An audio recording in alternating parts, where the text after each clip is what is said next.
Welcome to another episode of Just Elite. I'm your host, Christelle, and with me today is Emma Cary. Emma, welcome. Thank you so much for joining me. Thanks for taking the time. You had a wonderful season. Your first games appearance as an individual, as a teenager, still eligible to join the teens, but yet you made your debut. Tell us about the overall experience at this year's games. I had the most amazing experience at this year's games. I learned so much, made a lot of mistakes, but I've grown from those a lot more than I've grown from the successes. And looking back on it now, I can just see how it all works together, like how the mistakes teach me, and then the successes just keep me so hungry for more. And I wouldn't change anything. I learned so much, lots of highs, lots of lows, but had the most fun ever and can't wait to be back. Emma, what was your expectations going into this year's games? Obviously, you've been on top of the podium, you've worn the gold around the neck. So in going into your first individual appearance, what were you hoping for? And did you get what you were wishing for or work for at least? Yeah. I tried not to set a number goal because I had that at the Granite Games and kind of spent the whole weekend feeling like I was chasing something that was out of my control. I was still in a really good position by the last event, but there were so many times throughout the weekend that I could have done better by focusing on just doing as well as I could do, not necessarily going for one specific spot on the leaderboard. Like there's definitely a time for that, but at the games, I chose to really apply what I learned and just try to do as good as I could possibly do. And I knew that if I maximized everything I was capable of in every workout, I would be happy. And like looking back on it, I am not always the happiest because I did maximize everything I was capable of in almost every workout. And to see that the end result wasn't always what I wanted, that just shows me how much work I have left to do. But I love doing the work and I have like 49 or no, like 47 more weeks left to do the work. You're clearly counting the weeks. Do you have like a Yeah. calendar at home marking down to the open? Yeah. I think I'm running away from that date. I don't even want to know how many weeks it is, but obviously you guys, you're training for different reasons. So you mentioned the Granite Games, obviously also a phenomenal performance. You said you went in with a number in mind, obviously, or not obviously. Tell us what it was. Was it to win? Yes, I was 100% there to win the Granite Games. Really told anyone who would listen because I do believe in making your goals known. Um, I believe in having nothing to fall back on. And like it was a goal that scared me and I knew that was okay and I knew that I could do it. And it's hard to look back on it and see that I could have done it if I would have competed smarter. Um, like and there's probably several people who feel that way. So it's not just like everybody had a perfect weekend and I didn't have a perfect weekend. I know that we all made mistakes, or I mean, I'm sure that we all made mistakes, but I just happened to make a lot of them. But I was really in the best possible position where I got to make those mistakes. I got to fail in really big ways, and I still got to go to Madison. That worked out so perfectly because every fail at the Granite Games taught me. And I was a much better and smarter competitor at the games because of what happened at the Granite Games. And like at the time, it hurt so much that I didn't accomplish what I went there to do.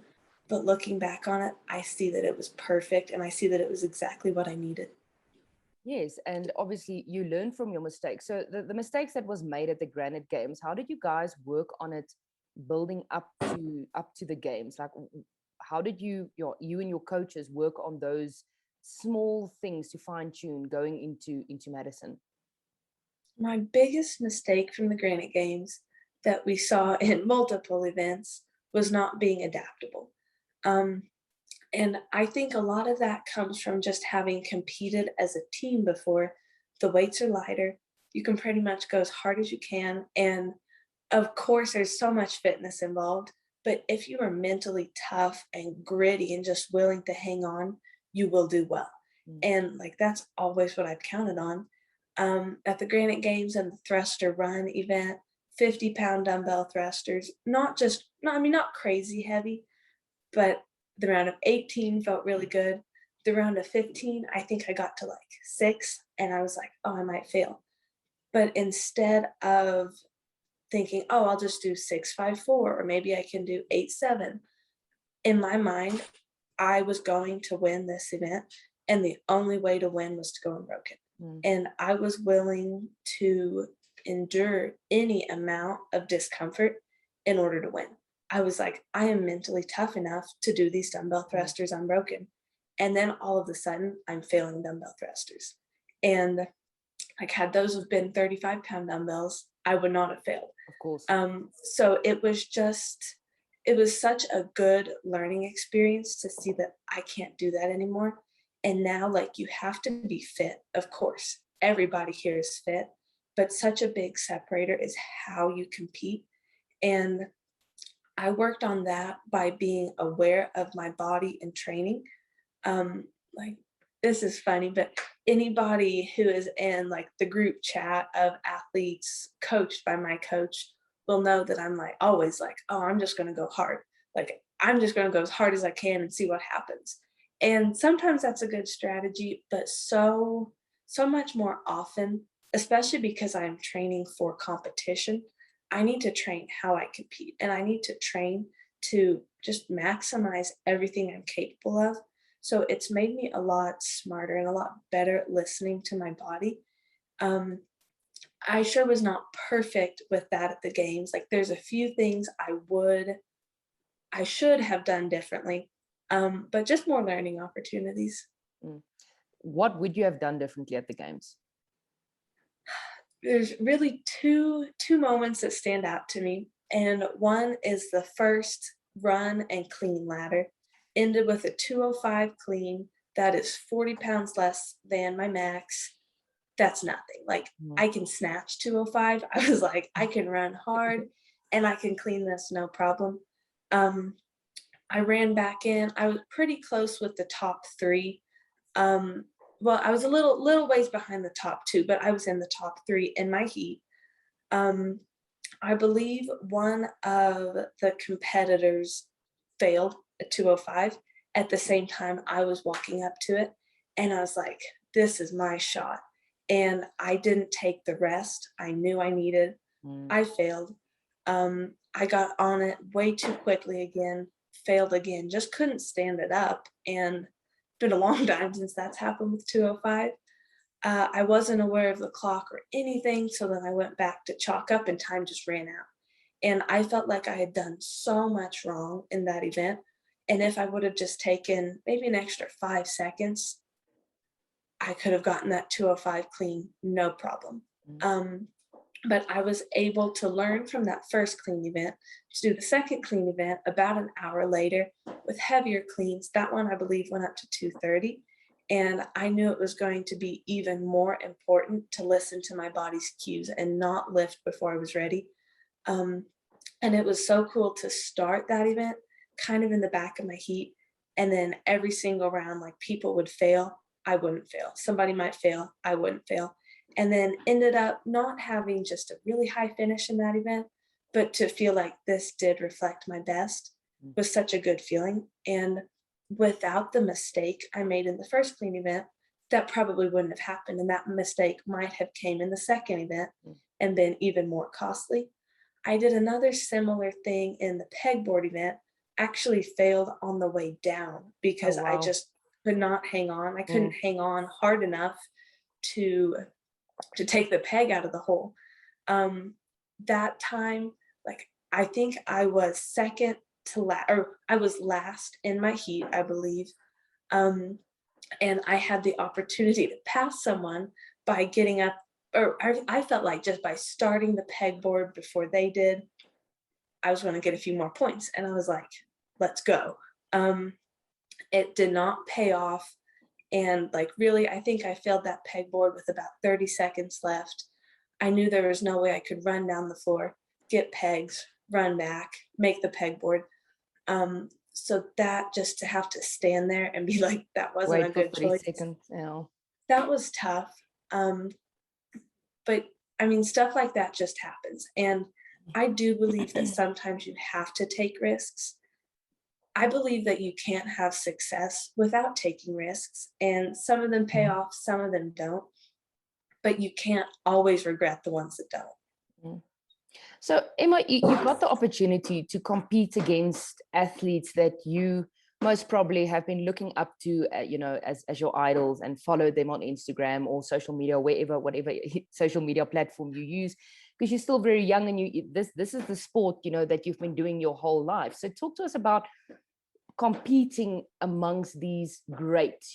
Annie Thorisdottir, she is the face of CrossFit, and Tia-Clair Toomey-Orr won 5 titles this year. So walking amongst those girls or women, talk to us about that. Was there a little bit of butterflies, excitement? Did you get to chat to them between events?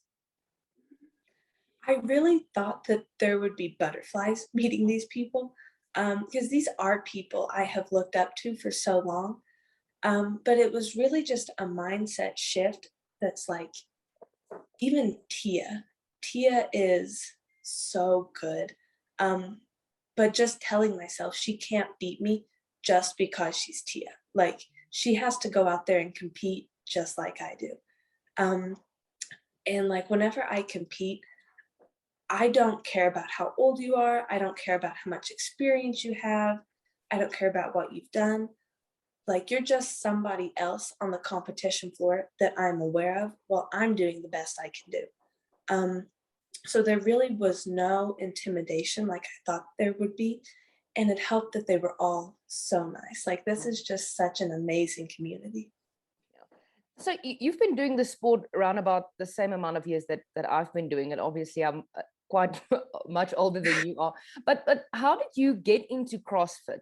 Was your parents involved in a CrossFit box? How did it work? Talk to us.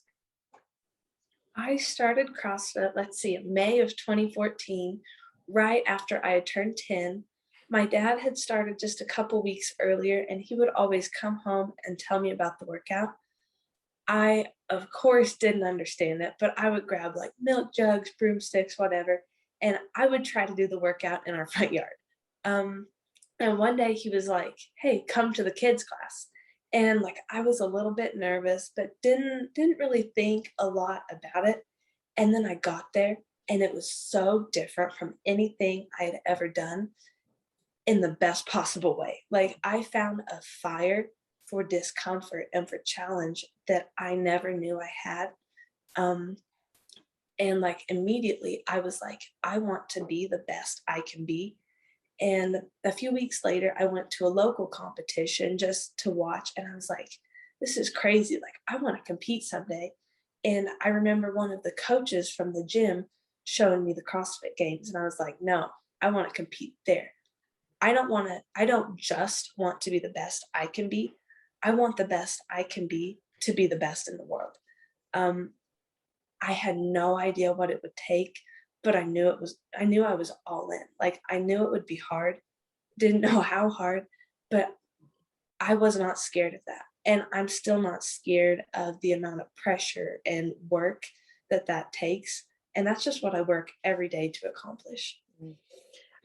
You came second in the open worldwide. That's a very, very big accomplishment. I mean, there's a lot of people that's been doing CrossFit for longer than you, but I mean, competing, even the amount of years that you've been training, they've been at the games. And I mean, people, they don't even come second in the open. Talk to us about the open. You also won 21.2.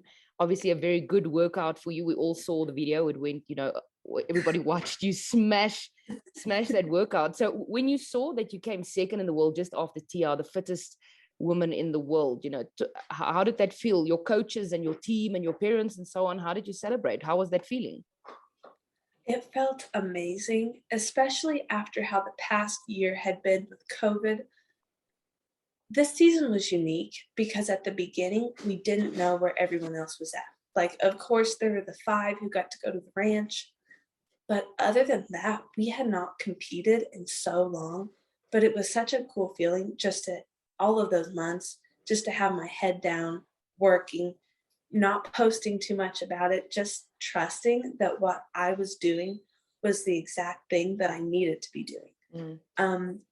I knew I had come so far, but I didn't necessarily know how far until the first open workout, and then the second, and then the third and fourth. And then it was like, okay, I can do amazing things this season. And my goal ever since the 2020 games was canceled for the age groups was to qualify elite this year, just to qualify. And then after the open, I was like, okay, I don't just want to qualify. It was such an amazing feeling, especially the event win. It was just a taste of what's coming. And like, I believe that every success I've had so far has made me so much hungrier for more success. And I always want more. I think that that's one of the best and worst parts about me. It's like I get a 5-pound PR, I can be happy for a second. Then it's like I won't be happy unless I get that 10-pound PR. And that's something I've worked on, just being happy with where I'm at. But also I think that that trait really drives me to success. That it's like, oh, I've got an event win. Well, next time I don't just want one. And it's so crazy to be able to have these big goals and to be able to believe them like I've never believed them before, because I've always had them, but now they're getting close, and that's awesome. Yeah, and you're actually reaching them. I mean, winning Yeah. an open event, worldwide, it's not something, to take lightly. Obviously, you work extremely hard. Now, Emma, some of these athletes that you compete against, this is what they do. This is their job. But you're still at school. Are you homeschooled? Do you attend school? How do you maintain some sort of balance in your life, still as a teenager? Yeah, this is my senior year of high school. Up until this point, I have attended in-person school, but this year I've had the amazing opportunity to go virtually. Um, I've loved that. I do a lot of work on Sunday, which is my rest day. And then Thursdays, that's just a swim day. That's pretty much like every other waking hour. I just try to get ahead for the week. And that's been awesome because my schedule was so crowded whenever I was actually in school. It was like I was rushing everything, and I never felt like I could give my school the effort it deserved. And then I didn't feel like I had the time to give my training what it deserved. I did the best I could do, but now my best is better because of having a slightly different schedule. And I'll be able to graduate in December. I'm taking a lot of classes this semester, so I can do that. But that will really set me up for what I'll be doing next year. Fantastic. So the opportunity that came along to go virtually, is it because of COVID, or did yourself and your parents discuss that so you'd have more time to spend in the gym? Yeah, I think that the opportunity is available because of COVID, but I chose to do it mostly for my schedule flexibility and just so I feel like I can be the best version of myself in all areas of my life and just have more time and effort to give to what I love to do.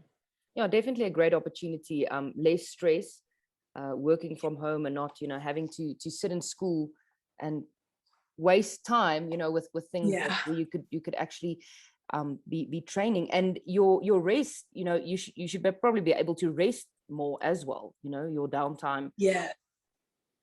with being at. So how has your life changed much since the games, or since the season started, since everybody now knows who Emma Cary is? Obviously you were well known after you took the gold as a 14 to 15 year old, but I mean, your life must have completely made a shift from appearing as an individual. Yeah, it really has. I I know that CrossFit Games made a post of me just a few months back, and they called this like my breakout season. And I had never really thought about it like that before because I feel like I've always been here and I've always just been here working. And then to see it pay off, not in the way I want to yet, like not like I would ever be satisfied just being here now, but to see this work start to pay off has definitely changed my life.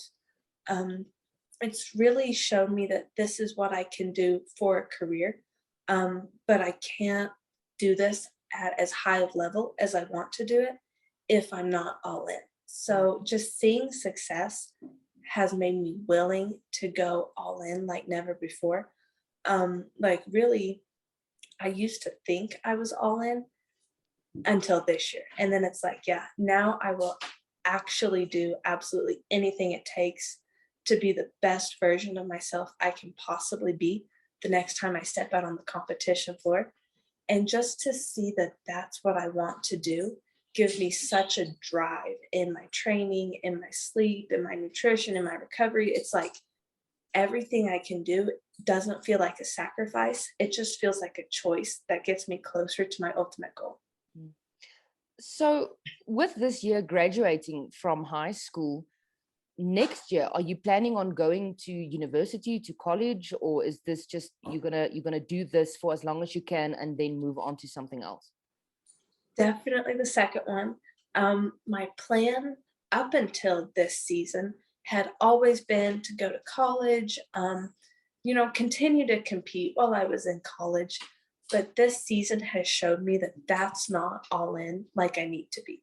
Um, not that I will never do college, but this is what I love to do. And I don't think I could ever find anything that makes me feel this way. So I'm going to do this as long as I want to. Um, in January, I will be moving from Missouri to Florida to train with my coach and some other brute strength people. So that's a huge step for me, but that's like my next chapter after high Mm. school. Who will you be staying with? I mean, as a 17-year-old, are you moving in with some of your training partners? How will that look? My mom will be coming Oh, for wow. the first about a year. My dad cannot retire until March of 2023, but then we'll all get to be down there together. And I am just so grateful to have their support. Like it's so crazy what they do for me and what they do so gladly. Again, just to help me be the best I can be. Um, like even even when I started CrossFit, started knowing that I wanted to be competitive, my dad was like, "You need a home gym." And I'm like, "Are you sure?" And he's like, "Yeah." And then just bit by bit, he starts building me this amazing home gym. I take over his entire shop with gym equipment eventually. Um, but just after the 2019 games, he was like, "Okay, now what else do you need?" And just he thinks of things that I need that I don't always think about. Mm. And it's amazing just all of the opportunities they've given me, and especially this one.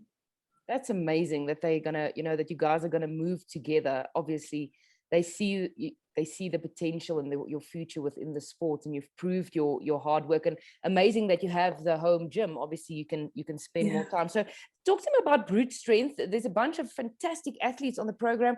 How long have you been with them? Yeah, I've been with Brute, let's see, about a year and 9 months.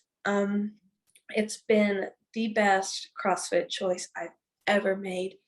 I wrote my own programming from when I was 12 to when I was 15, Wow. and it worked. It worked for a while, and I was seeing improvements, but I kind of had to take a step back and ask myself, do I really know what I'm doing? Like I am not afraid of doing things I'm bad at, so I would just do a lot of what I was bad at. Like, and that's kind of the same mindset I took to the Granite Games when it was like, I'll just be really tough and get through this. And whenever you're writing a training program, you can't just be like, oh, I'm just going to be really tough and do as much as I can do. Mm. I used to think that was the answer, but as I started feeling kind of kind of burned out and just like I wasn't enjoying it like I used to, wasn't seeing the progress that I wanted to see. I knew I needed to get stronger and I'd been trying for so long and hadn't really gotten stronger. I knew I needed help. I had met Nick Fowler at the Granite Games in 2019 and he told me there and at the games in 2019, like, anytime you need anything, just reach out. And I was like, oh, okay.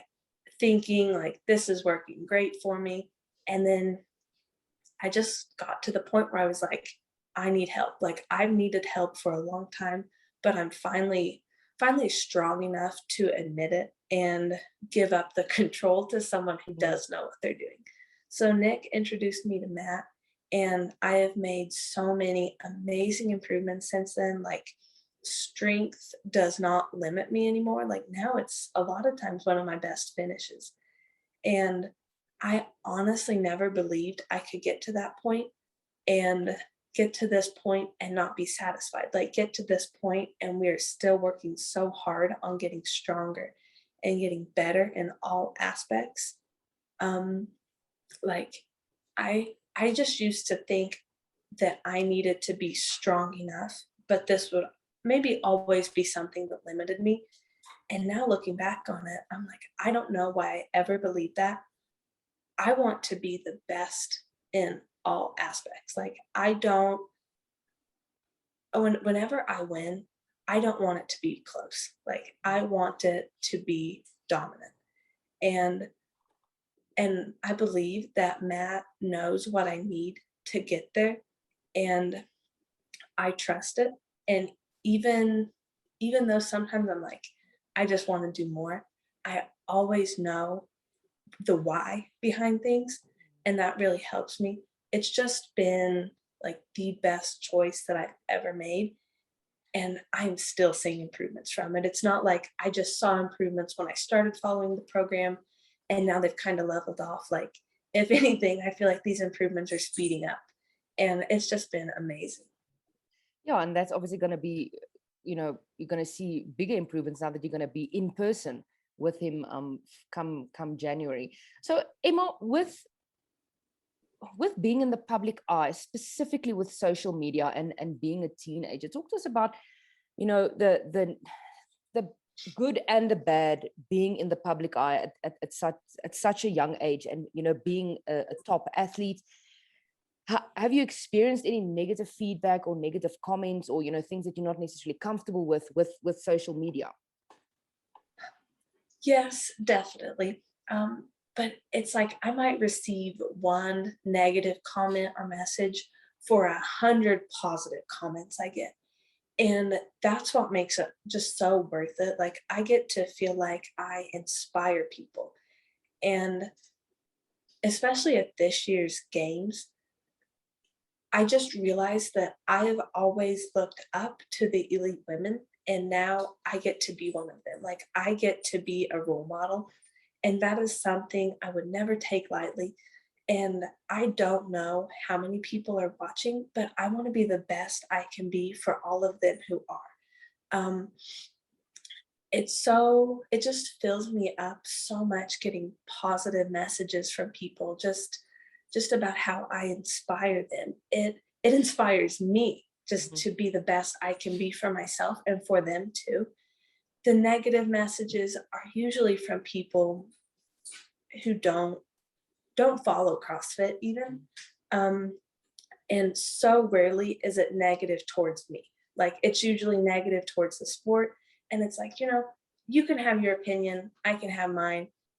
And that doesn't mean you need to tell me your opinion, but you did. So I'm just not going to tell you mine. Like Mm. just delete it, move on.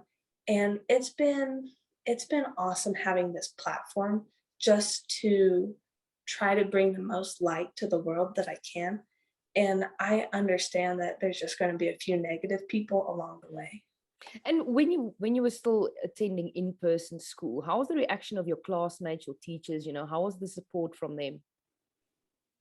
I got a lot of support from classmates and teachers. And I think that the coolest part was that nobody really understood what I did, but they always asked about it and they always wanted to understand. And I feel like so much of it you can't understand until you actually see it and you're actually in it. But just people who, like, I think it makes it more special that they support me and don't really know what I do, but they think it's awesome.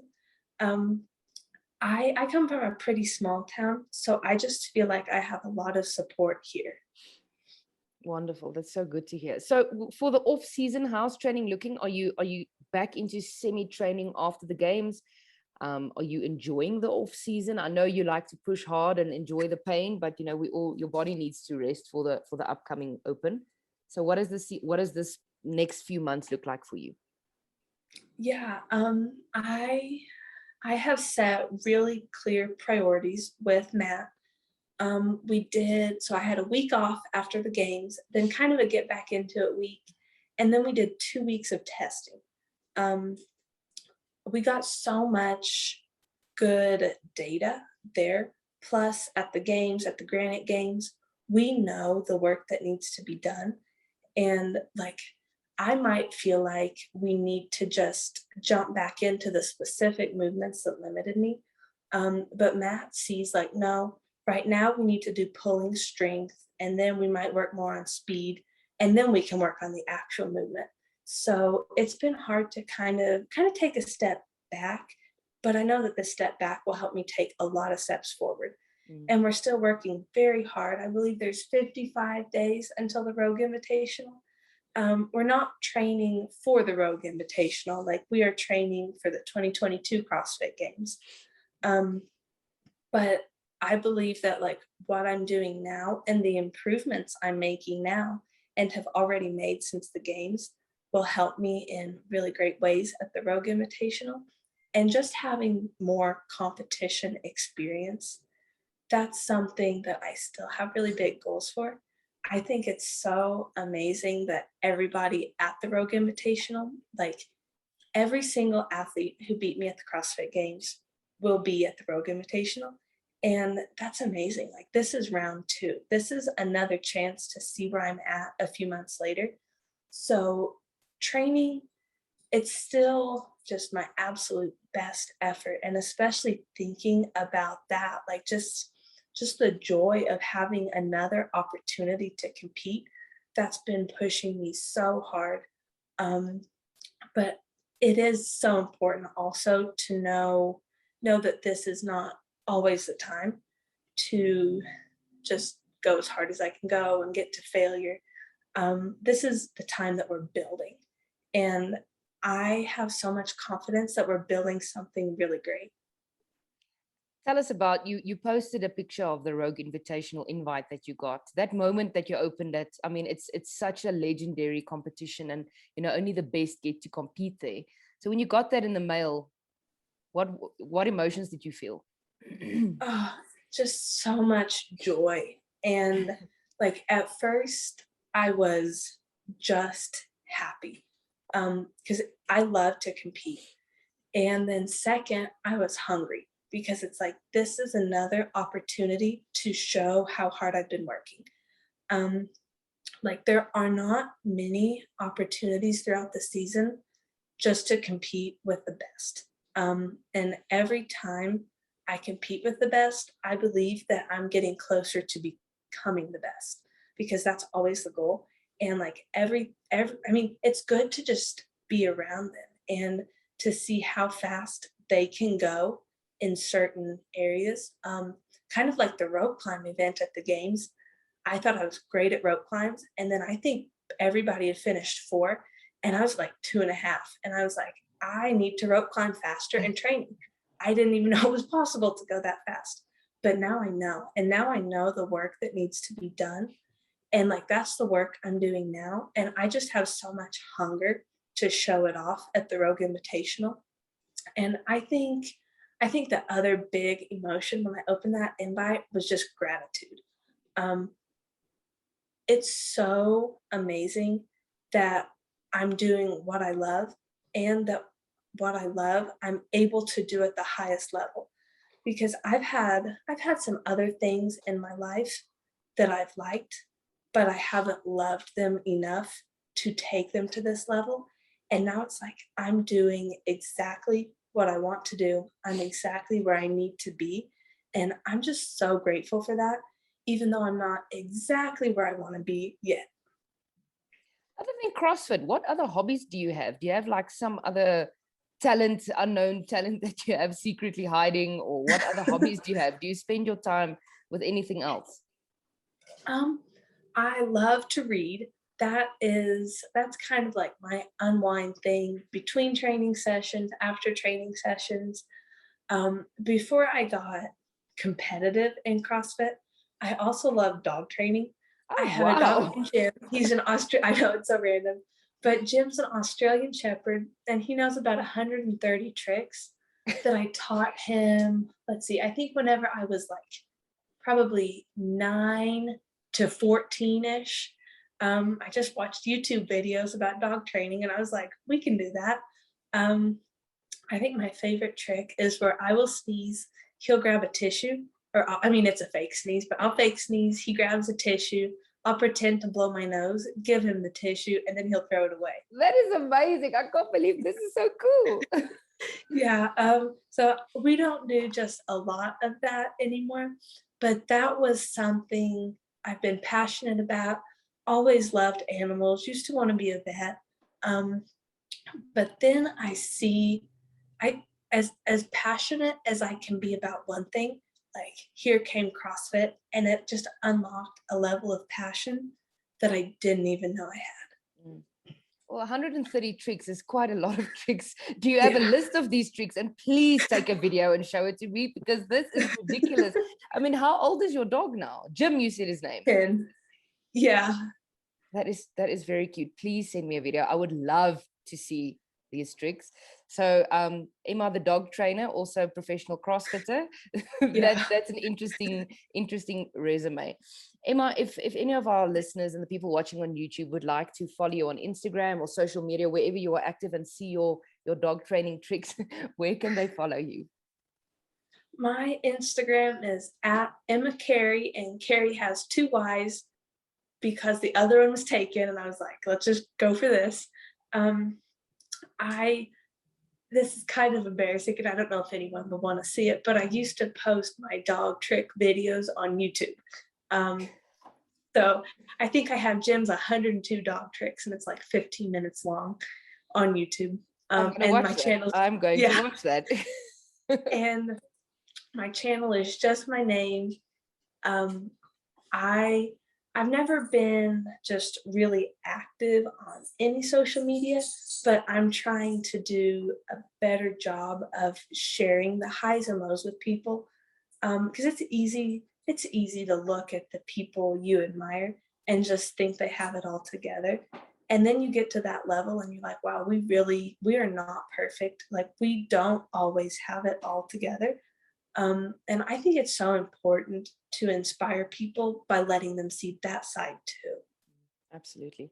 Well, Emma, we're looking forward to seeing you at the Rogue Invitational. That's the next big competition around the corner, and congratulations. And of course, the next season is also around the corner. The Open, you said how many weeks? I'm trying to forget. Training's not going well, but we'll get back into it. But yeah, looking forward, and thanks so much for taking the time, and really excited to see not just what you do in the next season, but your whole career. I mean, it was your rookie year, phenomenal performance, and we can see you hungry and you're putting in the work. And of course, moving to a new town with your coaches, that's going to be a big step as well. So good luck with everything that's ahead. Thank you. It's such an exciting future. Thanks for listening to another episode of Just Elite. Subscribe to the YouTube channel and please, please, please leave a comment.